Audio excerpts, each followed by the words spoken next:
हर हर महादेव, जय भोलेनाथ। नमस्कार, आपका स्वागत है आपके खुद के यूट्यूब चैनल पर। यह है चाचा का रेडियो। मैं नितिन हूँ। यहाँ से व्लॉग, मूवी रिव्यूज़, आर्टिकल लेकर आता हूँ।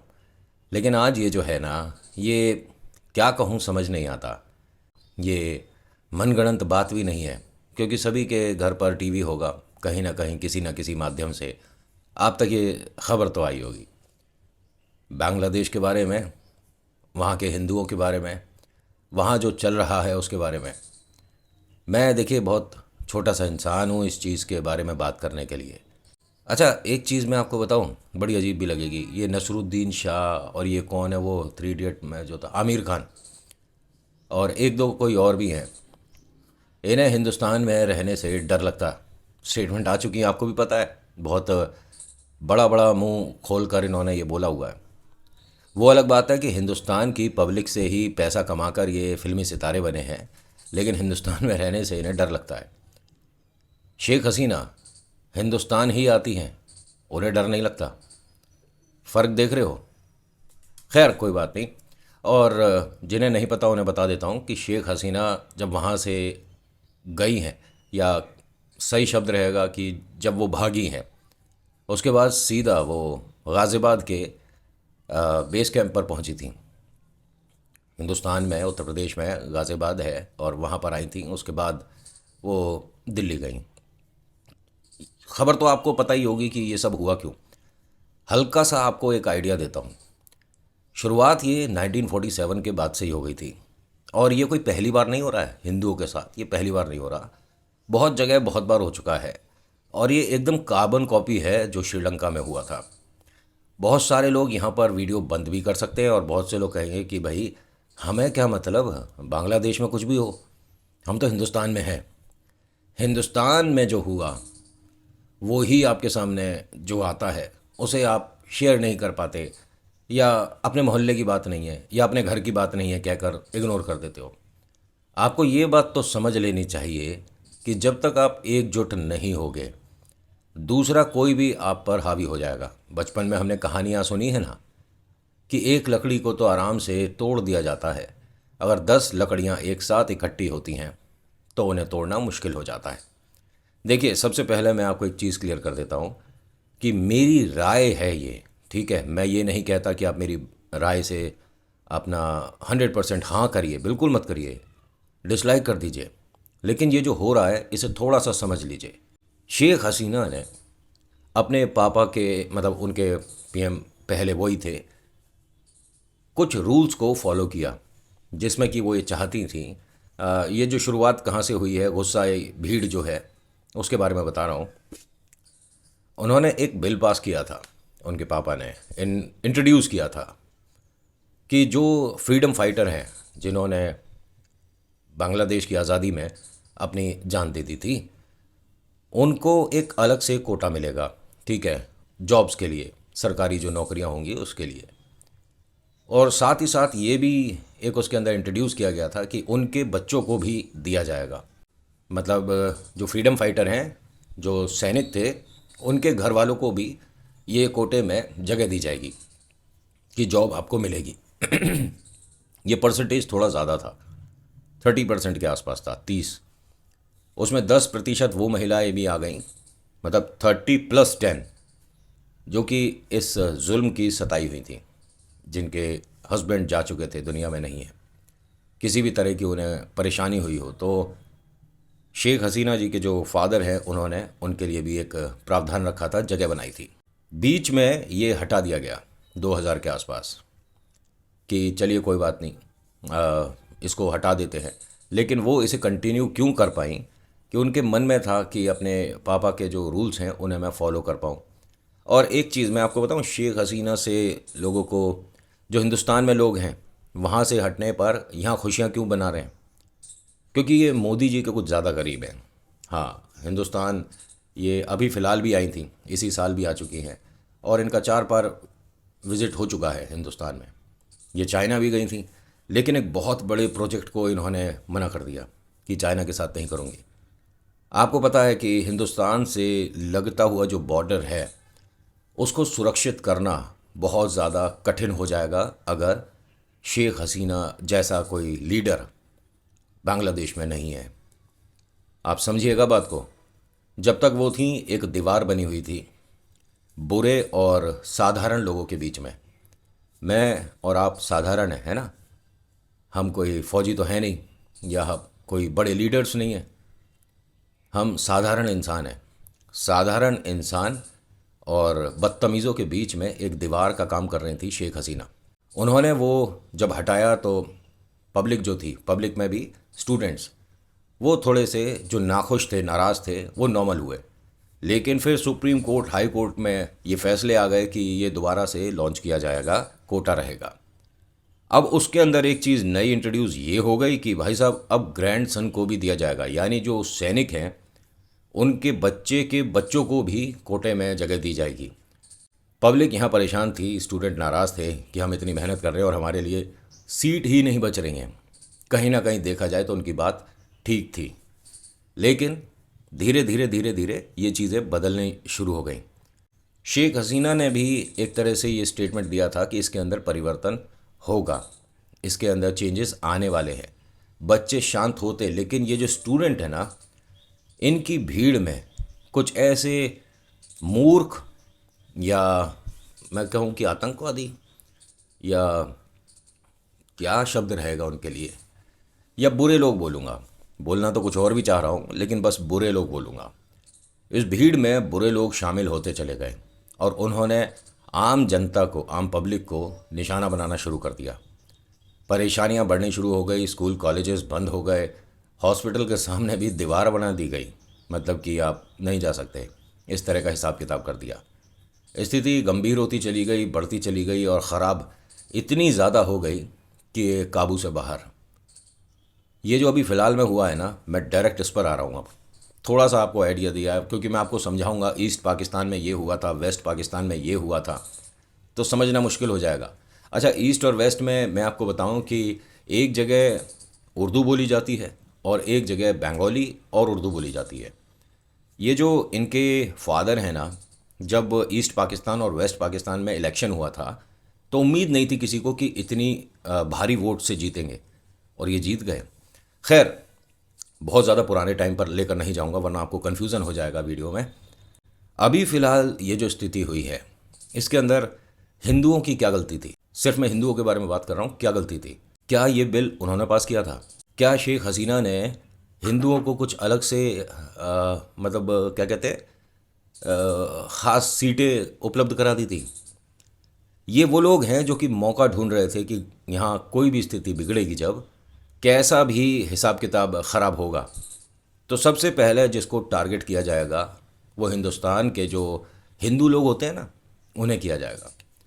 अब जो बांग्लादेश में रह रहा है उसे आप हिंदुस्तान का तो नहीं कहोगे, ऐसा है क्या? हिंदू पूरे ब्रह्मांड में कहीं भी है, वो हिंदुस्तान का तो है, क्योंकि एकमात्र यही कंट्री है जिसे आप हिंदुओं का कंट्री बोल सकते हो। बाकी इस्लामिक बहुत हैं और बहुत सी जगह हैं। पंजाब चले जाओ तो पंजाब को आप ये नहीं कह सकते कि टोटल वो पंजाबियों का है, सरदारों का है, सिख का है। नहीं, क्या वहाँ पर मुसलमान या हिंदू नहीं रहते या क्रिश्चियन नहीं रहते? मेरी बात को ध्यान से सुनिएगा और इस पर कमेंट आप जो सोच कर रहे हो ना, 2 बार और सोचना, क्योंकि ये वाली जो वीडियो है, इसके बाद एक वीडियो और आने वाली है जिसके अंदर कुछ चीज़ें, कुछ क्लिप्स मैं आपको दिखाने वाला हूँ, जिनको देखने के बाद मुझे समझ नहीं आ रहा था कि इसके बारे में बात कैसे करी जा सकती है और ये मीडिया वाले क्यों नहीं दिखा रहे हैं। और अगर ऐसी स्थिति बिगड़ चुकी है तो जैसे जो गुरु हैं धीरेन्द्र शास्त्री, उन्होंने साफ साफ बयान दिया है कि हिंदुस्तान को बांग्लादेश में रहने वाले सभी हिंदुओं के लिए दरवाजे खोल देने चाहिए, बाहें खोलकर उनका स्वागत होना चाहिए और सैनिक ढाल बनकर उनके लिए खड़े हो जाएं। ज़रूरी है, क्योंकि वहाँ की बहू बेटियों के साथ, जो हिंदू बेटियाँ हैं, उनके साथ इतनी बदसलूकी हो रही है कि उनके सपोर्ट में कोई नहीं है। पुलिस हाथ पर हाथ धरे बैठी है, सैनिकों के बस की बात नहीं हो रही है। और मैं उनकी सेना पर कोई शक नहीं कर रहा, लेकिन इतना तो पता है कि अगर ये सेना हमारे हिंदुस्तान की होती और ऐसी बात किसी बहन बेटी के साथ हो रही होती और उसे प्रोटेक्शन की ज़रूरत होती, तो वहाँ सेना हमारी जो है वो ऐसा पुल बना देती कि आप उन तक नहीं पहुंच सकते थे। इतना भरोसा तो मुझे अपने हिंदुस्तान की फ़ौज पर है। देखिए, मैं यहाँ कोई नहीं होता किसी दूसरी कम्युनिटी को जज करने के लिए कि हिंदू ऐसा, मुसलमान ऐसा, सिख ऐसा, ईसाई ऐसा। एनआरसी और जो सीएए आने वाला हिसाब किताब बन रहा, वो इसीलिए ज़रूरी था। बांग्लादेश में आप देख चुके, हिंदुओं की हालत देख चुके। मुझे ये चीज़ बताते हुए आपको बहुत ज़्यादा खुशी नहीं हो रही है। बहुत सारे शब्दों को रोक रोक कर मैं आपको बोल रहा हूँ, क्योंकि अगर मैं फ्लो में आ गया ना और मैंने बोलना शुरू कर दिया तो बहुत सारी ऐसी चीज़ें मुंह से निकल जाएंगी जिसे सुनकर हो सकता है कि 1,500, 1,500 या 2,000, 2,500 लोग चैनल को अनसब्सक्राइब भी कर दें। मैं उस चीज़ को भी मानने को तैयार हूँ, एक्सेप्ट करता हूँ। आपको नहीं पसंद चैनल, हटा दो, डिलीट कर दो, मत करो सब्सक्राइब। और क्योंकि ऐसी जो वीडियो आप देख रहे हो, इसके बाद एक दो और आने वाली है। जो नेक्स्ट आएगी वो तो शायद आपको ज़रूरी है देखना। एक सवाल और है आपसे कि कहाँ गए वो बॉलीवुड के सितारे जिन्हें आप बॉलीवुड का स्टार मानते हो, बहुत बड़े स्टार मानते हो, जो कि बहुत सारी ऐसी धर्म वाली पिक्चरें करते हैं ना जिसमें हिंदू धर्म दिखाया जाता है ख़ास तौर से। कहाँ है वो सब? वो मुंह में दही जम गई है, या ये क्या कहते हैं, कान इसमें आवाज़ नहीं आ रही, या आंखों से देख नहीं पा रहे हैं? कहाँ हैं? नहीं दिखेगा। बहुत सारे यूट्यूबर जय श्री राम, जय श्री राम, फॉलोअर्स बढ़ा लिए, कहाँ घुस गए अब? मुंह में ज़ुबान नहीं है बोलने के लिए। एक वो है जो कि हमेशा बीजेपी, कांग्रेस और इन सब में करके मोदी जी को तो डिक्टेटर भी बोल रखा है। कहाँ गया? घुस गया। ज्ञान सारा हवा। क्या हो गया? डिक्टेटर की हिंदी पढ़ लेना पहले, उसके बाद अपने मुंह से बोलना, क्योंकि आपके मुंह से हमेशा गू निकल रहा है। अब मैं थोड़ा सा कठोर होने वाला हूँ आगे। कोशिश तो कर रहा था कि नॉर्मल रहा जाए, लेकिन मुझे लगता नहीं कि नॉर्मल रह पाऊँगा एंड तक। कुछ ना कुछ तो मुंह से आज निकल जाएगा मेरे। ये जो शेख हसीना जब वहाँ से हटी हैं, लोगों ने वहाँ पर पता है क्या किया है? पार्लियामेंट में घुस गए, तोड़ फोड़ कर दी, शेख हसीना के घर में घुस गए। अब इनकी सोच देखो, मतलब इनके लिए शब्द ये रहेगा कि काश तुम भी सही समय पढ़ लिए होते तो थोड़ा नॉलेज होता। उनके घर में घुसते हैं, उनका खाना खाते हैं, सोच रहे हैं हमने कितना बड़ा काम कर दिया। ठीक है जी, उनका टीवी वगैरह तोड़कर चुरा कर भाग रहे हैं। उनकी बत्तख, उनके घर के फ्लावर पॉट्स ले जा रहे हैं। शेख हसीना के जो गारमेंट्स हैं उनको हवा में लहराया जा रहा है। महिला के लिए एक तरह से अपमानित कर देने वाली बात है ये। उनका मजाक बनाया जा रहा है। उनके फादर का जो पुतला है उस पर टॉयलेट किया जा रहा है। ये सब चीज़ें आपको नेट पे मिल जाएंगी, ढूंढ लो, देख लो, पता है। जो वहाँ के सिंगर हैं इंडियन, जो बांग्लादेश में रहते हैं, उनके घर को आगजनी कर दिया गया, मतलब कि आग के हवाले कर दिया गया।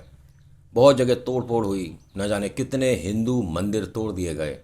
देवी देवताओं की मूर्तियां तोड़कर उनकी वीडियो बनाकर अपलोड करी गई।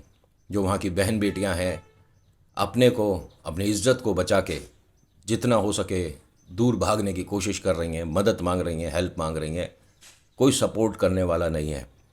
ये जो हो रहा है, अभी एक वीडियो और आई है जिसके अंदर पुल से लटका रखे हैं कुछ हिंदू। मैं एक चीज़ बोलना चाहूँगा आप सभी से, चाहे ये हिंदू हो, चाहे ये मुसलमान हो, चाहे कोई सी भी कौम हो, इसके अंदर सारे बुरे नहीं होते, ठीक है?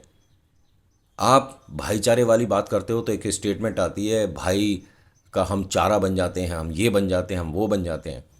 क्या सभी ऐसे हैं? नहीं। हाँ, 100 में से 80% बुरे हैं तो, लेकिन 20% भी ठीक हैं। एक दूसरे की मदद के लिए दरवाजे खोल रहे हैं, एक दूसरे को प्रोटेक्ट कर रहे हैं, एक दूसरे को बचाने की हर हाल में कोशिश कर रहे हैं। ये बांग्लादेश में हो रहा है। और अगर हिंदुस्तान में जो कि ये सीएए, एनआरसी, ये सब जो भी आना है, ये ज़रूरी है। कागज़ दिखाने में समस्या क्या? कागज़ हम सभी को तो दिखाने हैं, हम कौन हैं, हम कहाँ से आए थे। हमारे डैडी यहीं पर, दादाजी यहीं पर, परदादा जी यहाँ पर, हमने यहाँ से काम शुरू करा। ये सब बताने में हर्ज क्या? और जिसे हर्ज है, इसका मतलब तुम तारों के नीचे से निकल कर आए हो। और अगर ऐसा है तो तारों के नीचे से निकल कर बाहर भी जाना पड़ेगा। ये ज़रूरी है, बिकॉज अगर ये यहाँ पर हुआ तो भीड़ किसकी बढ़ जाएगी आप भी जानते हो। जो हिंदुस्तान में रहा ही नहीं, जो हिंदुस्तान का है ही नहीं, वो हिंदुस्तान की ज़मीन पर अपने पैर रख कर कह दे कि ये जगह मेरी, तो ये बात थोड़ी सी हज़म करनी मुश्किल है। इसीलिए इस एक्ट का आना ज़रूरी। और एक चीज़ मैं आपको बोलूं, जो बहुत से लोग इस बात पर खुश हो रहे हैं, समर्थन कर रहे हैं कि बांग्लादेश में जो हो रहा है बिल्कुल बढ़िया हो रहा है, ऐसे ही करना चाहिए, स्टूडेंट की पावर देख ली और ये देख लिया और वो देख लिया, ये स्टूडेंट है। क्या ऐसे स्टूडेंट होते हैं? और अगर ऐसे होते हैं तो घर वाले पढ़ाई पर पैसा खर्च क्यों कर रहे हैं? इनके हाथ में तो वही दे दो जो फ़िलहाल लेकर ये सड़क पर घूम रहे हैं, है ना? तो वो ज़रूरी है इनके लिए, किताब और पेन वाले लोग नहीं है ये अलग ही हिसाब किताब लेकर चल रहे हैं। हिंदू मंदिर टारगेट किए जा रहे हैं। और ये ना, अभी जो आप देख रहे हो, इससे तकरीबन 8 साल या 17 16 12 साल पहले एक बार पहले भी हो चुका है ऐसा। उसमें पता है, हिंदुओं के घर पर एच लिख कर जाया जाता था कि आपको ये घर जला देना है, इसमें घर में जितने भी हैं उनके साथ आप कुछ भी कर सकते हो। जो लड़कियां हैं, महिला हैं, उन्हें उठाकर ले जा सकते हो। जो आदमी हैं उन्हें बीच में क्यों लिख कर जाते थे? जिससे जब भीड़ आएगी तो उसे पता चल जाए कि ये वाले घर पर एच लिखा हुआ है, इस पे नहीं लिखा हुआ। समझ रहे हो? और ये मैं कोई भी बात हवा में नहीं कर रहा, जो भी बोल रहा हूँ इसके पीछे आर्टिकल्स भी हैं, बहुत सारे दिमाग और बहुत सारी खोज के बाद जो लिखा जाता है वो है। अगर मन से बोलने लग जाओ तो ना जाने आदमी क्या का क्या बोल दे। लेकिन यहाँ मैं मन से नहीं बोल रहा, ये चीज़ें आपके सामने हैं। एक तरह से फ़िलहाल कह सकता हूँ कि इससे बड़ी बात पूरे संसार में कोई नहीं हो रही जो इस वक्त वहाँ के हिंदुओं के साथ हो रही है। ये जो आप धर्म, जाति, गोत्र में बट जाते हो हैं, अगर ऐसा ही रहा तो वो जो वहाँ हुआ है वो यहाँ भी हो सकता है। और जब यहाँ होगा तो जब भीड़ आएगी, कट्टरपंथी आएंगे, या स्टूडेंट के भेष में ये जो आतंकवादी आते हैं, जब ये आएंगे तो क्या आपसे गोत्र पूछेंगे? भारद्वाज है, कौशिक है, कौन है तू? बस ये पूछेंगे हिंदू है। और पूछने की भी ज़रूरत नहीं, वो तो आपकी हमारी शक्ल से ही पता चल जाता है, घर से पता चल जाता है। घर पर हम जो भगवान की मूर्ति लगाते हैं, फ़ोटो लगाते हैं बाहर, उससे पता चल जाता है। क्या करोगे? भगवान छुपाओगे? अपनी पहचान छुपाओगे? हिंदुस्तान में हिंदू ही अपनी पहचान छुपाए तभी बचेगा, है ना, ऐसी भीड़ से, परेशानियों से। भीड़ का जवाब भीड़ दे सकती है, क्योंकि नेता लोग या पुलिस लोग या मिलिट्री लोग हर घर नहीं पहुंच पाते, तो आपको अपनी सुरक्षा खुद करनी पड़ती है। मैं ये सिर्फ ख़ास तौर से वीडियो इसलिए बना रहा हूँ कि मेरे पास मैसेजेस तो मैं गिनती नहीं कि कितने हैं, ठीक है, लेकिन रोज़ एक नई चीज़ सामने आ रही है। एक वीडियो भी देखी होगी आप सभी ने, जिसके अंदर एक लड़की है, उसके हाथ पैर बांध रखे हैं, उसका मुंह बांध रखा है, टेप लगा रखा है, उसे बिठा रखा है। बता रहे हैं कि उसके बाद बहुत सारी उसे प्रताड़ना दी गई है लड़की को, और गिनती नहीं कितने लड़कों ने। खैर, ये जो चीज़ें हो रही हैं ये बद से बदतर होती जा रही हैं। और अगर ये बांग्लादेश से बाहर निकली तो हिंदुस्तान भी अब दूर नहीं है।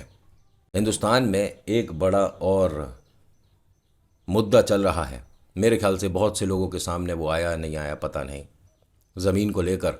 उस पर भी एक वीडियो आने वाली है, ज़रा ध्यान से सुनिएगा, क्योंकि अब बात करनी ज़रूरी है। मैंने बहुत कहानियाँ सुनाई हैं, मैंने बहुत आर्टिकल, कभी मूवी रिव्यूज़, कभी हंसी मजाक बहुत किया है, लेकिन आज इस वीडियो पे बस मैं आपसे एक चीज़ चाहता हूँ। आप अगर हिंदू हैं तो जय श्री राम लिखकर इस वीडियो को आगे शेयर कर देना। और जो हिंदू नहीं है, और मतलब बोलते नहीं है ना, जैसे क्या कहूँ उन्हें, बहुत से हैं जैसे मुसलमान हैं या क्रिश्चियन हैं या सिख, ईसाई, कोई भी है, वो जय श्री राम, हर हर महादेव नहीं बोलते। या मैंने बहुत सी वीडियो देखी है इसलिए मुझे लग रहा है, तो बस आप सपोर्ट लिख दीजिएगा कि हाँ नितिन, हम तुम्हारी बात को सपोर्ट करते हैं। उससे मुझे एक एनर्जी मिल जाएगी कि मुझे नेक्स्ट वीडियो अपलोड करना चाहिए या नहीं करना चाहिए। मेरे पास बात करने को बहुत कुछ है, बट अगर भावनाओं में बह गया तो ना जाने क्या ही बोल दूँगा। और इसके अंदर किसी तरह का कुछ भी ऐसा नहीं कि मन से बातें बना रहा हूँ। एक एक बात, एक एक लाइन को आप क्लैरिफाई कर सकते हो कि ठीक बोल रहा हूँ या हवा में बातें हो रही हैं। गलती ना तो शेख हसीना के पिता की थी ना इनकी है। इनकी एक बड़ी गलती रही कि ये हिंदुस्तान के सपोर्ट में रहीं। इनकी सबसे बड़ी गलती रही कि मोदी जी को इन्होंने एज अ अच्छा दोस्त इंट्रोड्यूस कर रखा था। इनकी गलती रही कि इन्होंने चाइना से अपना वो जो बड़ा प्रोजेक्ट है उसमें हामी नहीं भरी। इनकी गलती रही कि अमेरिका को कैंप बनाने की जगह नहीं दी। इनकी गलती रही कि इस भीड़ के सामने इनके अपने ही जो कि इन्हें लगते थे सपोर्ट करेंगे वो सब हट गए। इनकी गलती रही कि इन्हें लगता था कि पुलिस और मिलिट्री शायद इनको प्रोटेक्शन दे पाए और ये बांग्लादेश में रह पाएँ। इनकी गलती थी, ये सोच रही थी कि बांग्लादेश में इनके सपोर्टर्स हैं। भीड़ को देखकर तो नहीं लगता ना कि इनके साथ कोई भी होगा। फिलहाल आज की वीडियो में इतना ही। अगली वीडियो के लिए तैयार रहिएगा। अगर आपको ये वीडियो ठीक लगी तो जय श्री राम नितिन सपोर्ट ऐसा कुछ लिख दीजिएगा। बस मैं ज़्यादा बात नहीं करूँगा, एक ही बात कहकर इस वीडियो को ख़त्म करूँगा। एकजुट रहो, धर्म जाति मत देखना। धन्यवाद।